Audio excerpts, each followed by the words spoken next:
Yerel seçimler yaklaşıyor. Yaklaşık 2 hafta var ve adaylar çalışmalarını sürdürüyor. Liderler mitinglerini gerçekleştiriyor.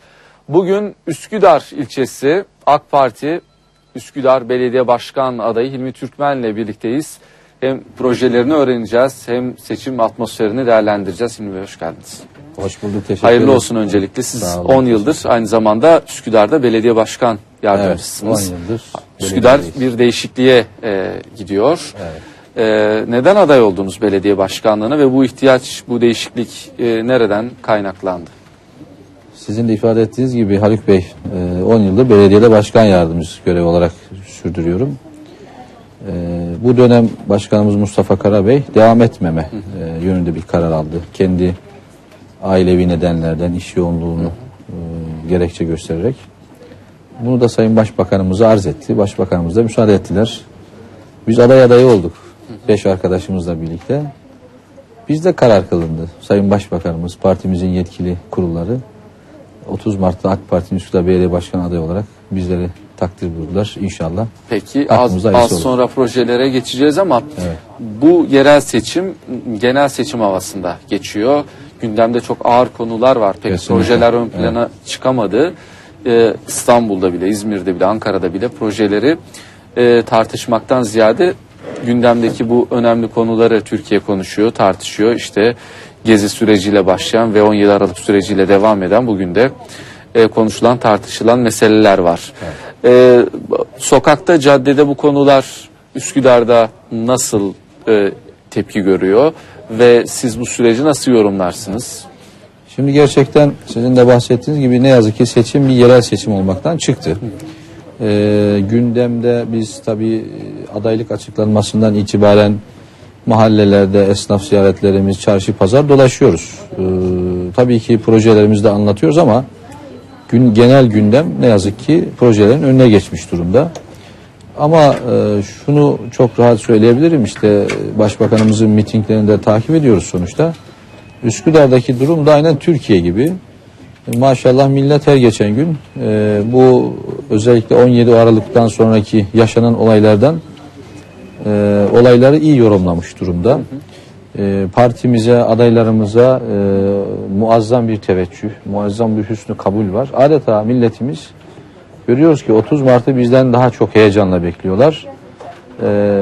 Bundan önce partimize oy vermemiş olanlar bile bu sefer oyumuz sizlerin, AK Parti'nin diye onlar bizden daha heyecanlı olduğunu söyleyebilirim. Biz mesela bugün Cuma, Üsküdar'ın pazarının olduğu bir gün, kalabalık çarşısı merkezi. Merkezdeydik teşkilattaki arkadaşlarımızla birlikte. Maşallah insanlar kararını vermiş gözüküyor. Ve kararsızların daha az olduğu bir seçim olarak ifade ediyor anketler, daha doğrusu anket şirketleri, yöneticileri yaptıkları çalışmalarda, saha çalışmalarında. Bunda da herhalde bu güncel konuların etkisi bir hayli fazla. Kesinlikle var. Ben şahsen o 92'den itibaren diyelim 20 yılı aşkın bir sürede siyasetin, aktif siyasetin içerisinde olan birisiyim. Her seçimde aktif görevimiz var sonuçta ama bu seçimlerdeki gibi insanların heyecanı, azmi, gayreti inanın görmedim. Bunu samimi olarak söylüyorum. Cumhurbaşkanlığı seçimde mi, yani 2007'de de mi böyle değildi? Hiçbir seçimde böyle değildi. Biz belediye başkan adayları bazen bir araya geliyoruz il başkanlığımızda. Orada bütün aday arkadaşların da kanaati, tespitleri bu yönde. Bunu samimi olarak söylüyorum. Üsküdar'da da böyle. Yani insanlar işte düşünüyorum başkanım, daha kararımı vermedim. Ben hiçbir tane duymadım, görmedim, işitmedim. İnadına AK Parti diyorlar, inadına Tayyip diyorlar. Yani vatandaşlarımız başbakanımıza o kadar bir kilitlenmiş ki hani diyorlar ya işte Menderes'e astınız, Özal'ı zehirlediniz, yedirmeyiz. Bunu sandıkta inşallah çok ciddi oranda oy patlaması şeklinde göreceğiz. Ve inanıyorum ki zaten şu andaki anketlerde gözüküyor ki 50 bandında bir oran gözüküyor. Üsküdar'da tablo nasıl? Üsküdar'da Türkiye ortalamasının üzerinde bir oy alacağız. Öyle gözüküyor. 50'nin üzerinde gözüküyor şu anda. Ve 2009'daki verilere baktığımda Saadet Partisi ile AK Parti'nin değil mi? Evet, 2009'da biraz düşük oy aldık. Saadet Partisi bayağı bir oy almıştı 2009'da. Ama zannediyorum bu seçimlerde biz 50'nin üzerinde bir oy oranıyla inşallah Üsküdar'da. bu ipi göğüsleyeceğiz. Üsküdar'da, evet Üsküdar'da. Ve bugüne kadar alınan oyların çok çok üzerinde bir oy gözüküyor. Hem Üsküdar'da hem İstanbul'da hem de Türkiye'de bu dediklerim geçerli. Vatandaş neye tepkili? Vatandaş Haluk Bey bu 17 Aralık'ta bir operasyon deniyor ya, bir yolsuzluk operasyonu. Bu operasyonun olduğunu kabul ediyor ama bunun bir yolsuzluk operasyonu olmadığını kabul ediyor. Burada başka bir operasyon, başka bir niyetten söz ediyor. Yani yolsuzluk olabilir düşünüyor ama bunun yolsuzlukla yönelik, onu ortaya çıkarmaya yönelik bir operasyondan ziyade hükümete hedef alan, Evet, Erdoğan'a evet. hedef alan bir operasyon olarak. Hükümete, başbakana, yani hedef başbakansız bir AK Parti, AK Partisiz bir hükümet. Yani bu gelinen istikrarı, bu Türkiye'nin son 10 yılda, 12 yılda geldiği noktayı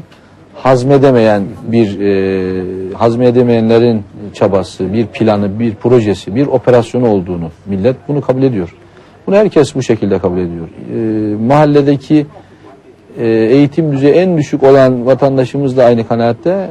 İleri düzeydeki eğitimler. Üsküdar'da da İstanbul'un pek çok yerinde olduğu gibi cemaatler, farklı cemaatler, dini Evet, cemaatler mevcut ve çok faaller. Üsküdar'da örneğin bu hadise ortaya çıktıktan sonra bir hayal kırıklığı da var mı bu cemaatlerde, dini gruplarda? İnsanlar örneğin Fethullah Gülen cemaatine yönelik ne düşünüyorlar, ne tepki gösteriyorlar? Gerçekten hayal kırıklığındalar. Yani hafızaları, akılları, mantıkları bu işe yatmıyor yani. Hayretler içerisindeler. Şaşırıyorlar. Ya. Nasıl böyle bir durum olabilir? Nasıl? İçinde olanlar mı hayret içindeler yoksa İçinde dışarıdaki olan cemaatler? arkadaşlarımız da var yani. Bizim yıllarca Üsküdar'da, sonuçta Üsküdar'da yaşıyoruz. Üsküdar'da siyaset yapıyoruz. Belediyede görevimiz var. Tanıyoruz hepsini yani. Onlardan da içi kan ağlayanlar var yani. Onlar da şaşırmış durumda. Yani gelinen durumu kimsenin kabullenmesi mümkün değil. Ve bu süreçten işte karlı çıkacağız. Bu süreci işte hükümeti, başbakanı bitireceğiz. Hedefiyle yola çıkanlar, onlar da şaşkınlıklarını gizleyemiyorlar yani. Onlar da aslında çok yanlış bir yola saptıklarını, çıkmaz sokağa girdiklerinin farkındalar. Ama Üsküdar'da zaten Üsküdar her zaman bir kadim huzurun beldesidir diyoruz ya. Üsküdar inşallah örnek bir seçim sonuçlarıyla bu yaşananlara iyi bir ders verecek. Şimdi Onu görüyoruz. bazı belediyelerin hedef alındığını da gördük. Üsküdar'a yönelik böyle bir girişim sezdiniz mi siz Üsküdar'da? İşte bu dinlemeler olsun, farklı örneğin ihalelerde olsun. Yani biz duymadık, bilmiyorum yani. Benim kulağıma gelen bir şey yok. Bizimle ilgili, yani belediyemizi kastediyorum. Evet. Henüz bir durum olmadı. Ama tabii seçimlere 15 gün daha var yani. Bunların neler yapacağını şu anda kimsenin kestireceği de mümkün değil. Ama bizde şu anda bir şey yok yani.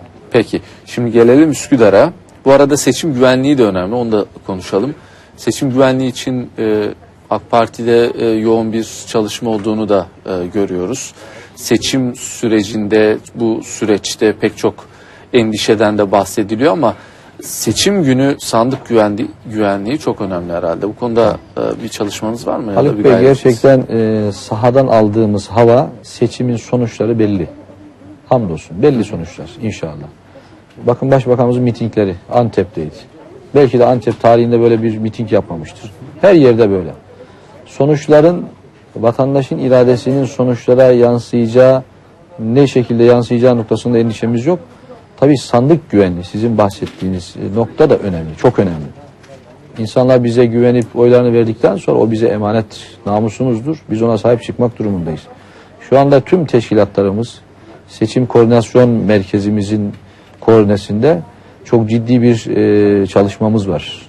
Sandık görevlerimizin eğitiminde, alında, sandık başındaki görevleri yapacakları, yapmaları gerekenler, oyların sayımındaki dikkat edilmesi gereken hususlar, oyların tutanağa geçirilip daha seçim kurullarına tespitine kadar geçen süredeki görevleri anlamında bir defa teşkilat olarak dersimizi eksiksiz çalışıyoruz. Şu anda her mahalledeki her sandık görevlisi arkadaşlar, kadın kolları, gençlik kolları, ana kademeden oluşan bir ekibimiz, heyetimiz var. Bunlar her gün eğitim adı altında toplantılar yapılıyor, uygulamalar yapılıyor. Bu anlamda teşkilat olarak biz üzerimize düşen sandık güvenliği, sandık başı hilelere fırsat verilmemesi noktasındaki çalışmalarımızı devam ettiriyoruz. Tabii ki, YSK'da da tabii önemli. gayet tabii ki YSK'nın çalışması, ilçe seçim kurullarının işte resmi sandık görevlilerinin tespiti, tayini, tabii emniyet teşkilatının sandık güvenliğiyle ilgili çalışmaları tabii ki onlar da devam ediyor. Tabii kulağımıza geliyor. Peki. Sonuçta sandık güvenliğiyle ilgili de bir şeyler düşünülebileceği söyleniyor ama ben bir fırsat vereceğini Peki. zannetmiyorum. Şimdi Üsküdar bu zaman diliminde çok önemli bir proje hayata geçti. Marmaray ile başlayalım. Tabii. Marmaray tabii Üsküdar'ı etkiledi. Çok.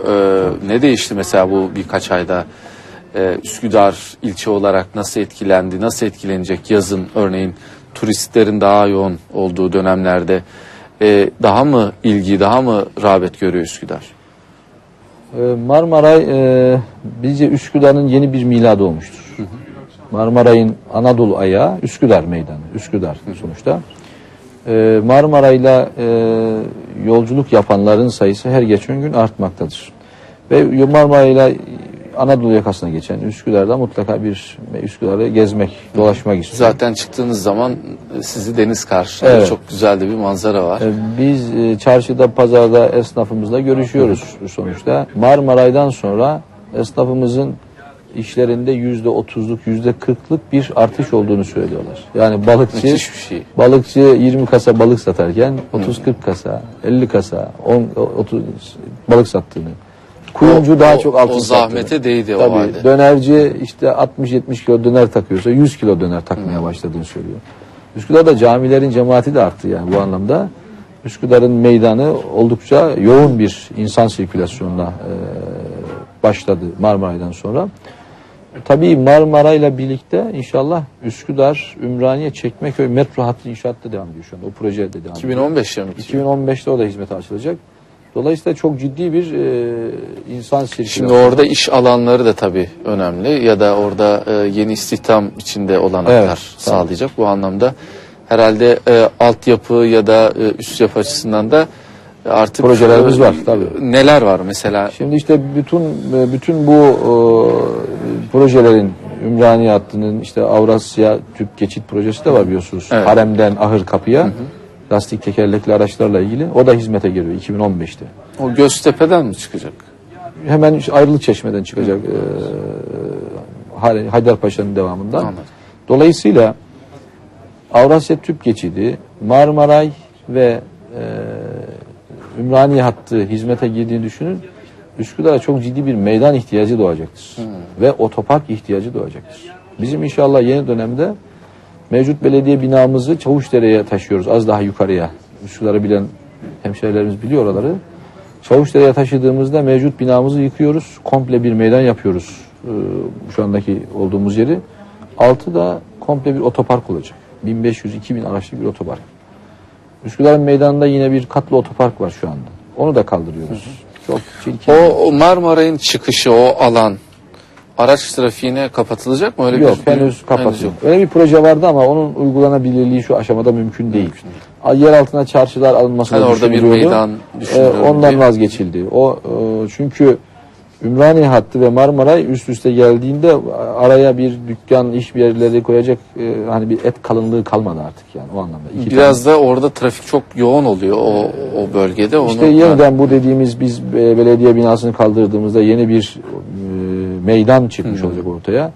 Komple meydanımız genişlediğinde yeniden bir düzenleme olacak. Şu andaki trafik rahatlayacak. Belediyenin orada iş yükünden dolayı, insanların gidip gelmesinden dolayı Gayet bir tabii. yoğunluk oluşturuyor. Biz bunları şimdi yukarıya taşıyacağız. Çavuşdere'ye. Hükümet konağı var Üsküdar'da yeni yapıldı. Onun hemen arka tarafında. Yani Üsküdar Belediyesi'ni biraz daha yukarı taşımış olduğumuzda otoparkı da kaldırıyoruz. Komple güzel bir meydan çıkmış oluyor. Yeni yaptığımız belediye binamızda sadece belediye hizmet birimleri değil. Orada bir kongre merkezi var, spor merkezi var, kapalı spor salonu var. Efendim yüzme havuzu var. Orada da yine 1500 araçlık otoparkımız var. Dolayısıyla bu projelere baktığımızda ciddi bir hem otopark ihtiyacımızı çözmüş olacağız hem de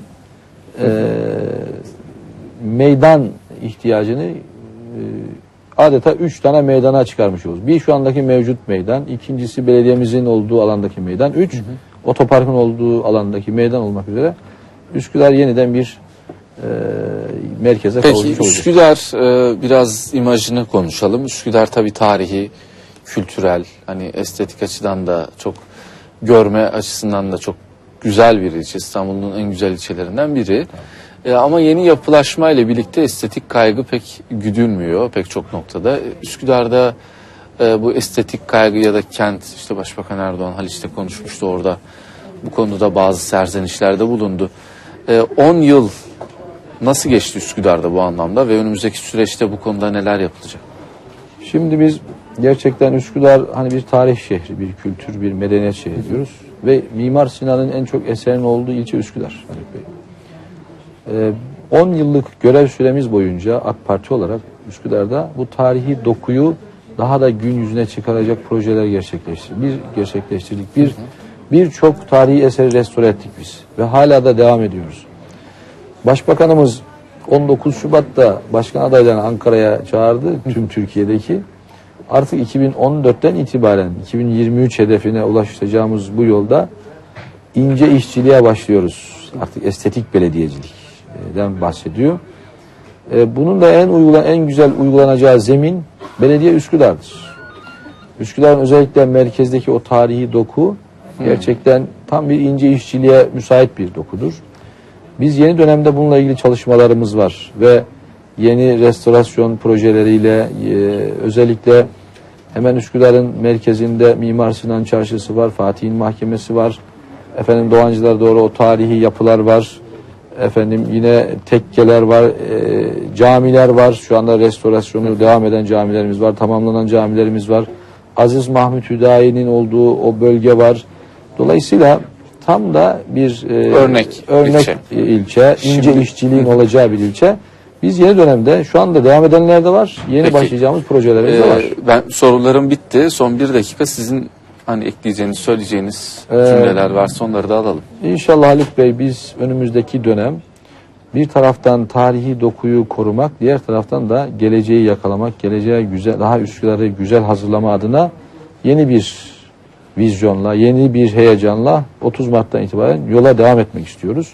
Peki. Bununla ilgili de Üsküdar'ın kentsel dönüşümde öncü bir belediye, öncü bir ilçe olması adına da çok güzel çalışmalarımız olacaktır. Bunu da buradan Üsküdarlı dostlarımızla paylaşmak Başarılar diliyoruz değerli ederim. seyirciler. Aslında Üsküdar'ın yakından tanıdığı bir isim Hilmi Türkmen. 10 yıldır belediye başkan yardımcısıydı. Artık yeni dönemde aday, AK Parti'nin yeni dönemde adayı ve 30 Mart'ta da seçmenlerinden projelerini anlattı ve bir kez daha seçilme konusunda konuğumuz oldu, projelerini anlattı. Noktaya koyuyoruz. Saat başında ana haber bülteni var.